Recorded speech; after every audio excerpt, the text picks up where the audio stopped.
Daan-daang residente mula sa 22 barangay ng Tondo ang dumalo sa isang town hall meeting upang alamin ang mga plataporma ni senatorial candidate Pastor Apollo C. Quiboloy. Ang pagpupulong ay nagbigay daan sa mas malalim na pagkilala sa advokasya ng butihing pastor na naglalayong wakasan ang kahirapan sa bansa. Sa kabila ng mainit na panahon at mahabang pila, hindi natinag ang mga dumalo. Si Tatay Hill, isang retiradong sundalo, nagpahayag ng kanyang paghanga kay Pastor Apollo dahil sa kanyang di matatawarang pagtulong sa mahihirap. Kilalang kilala yan si Pastor, tumutulong sa mahihirap. Nandito ako para makadaupang palad ko siya para magkaroon ng boses ang mahihirap sa Senado, ani Tatay Hill. Dagdag pa niya, kailangan natin ang isang lider na katulad ni Pastor Quiboloy na may malasakit sa kapwa at may tunay na hangarin tapusin ang kahirapan sa bansa.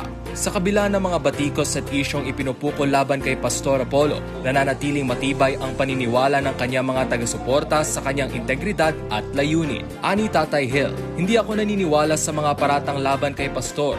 Leader ka na isang relihiyon tapos magiging ganun ka? Di ganun si Pastor, kaya imposible ang mga ibinibintang sa kanya. Kailangan natin siyang tulungan upang makamit ang hustisya. Isa rin sa mga naging tagapagsalita sa nasabing pagtitipon si Boss Dada, isang kilalang political vlogger na naglahad ng dedikasyon ni Pastor Apollo sa paglaban sa katiwalian sa gobyerno. Siyempre si Pastor Apollo C. Quiboloy ang magsisilbing konsensya ng mga senador sa Senado. Lahat ng mga senador pupulisin niya. Lahat ng kurakot papansinin niya. Lalabanan niya yan lahat. Gagawa siya ng batas para ang lahat ng mga kurakot ng mga government official, bitayin talaga lahat yan. Kawawa ang mga Pilipino habang sila nagpapasasa, ani Boss Dada. Dagdag pa rito, binigyang din ni Boss Dada ang matatag na paninindigan ni Pastor Apollo laban sa korupsyon, pati na rin ang kanyang makabuluhang kontribusyon sa iba't ibang sektor tulad ng kalikasan, katutubong pamayanan, kabataan at mga nasalanta ng kalamidad.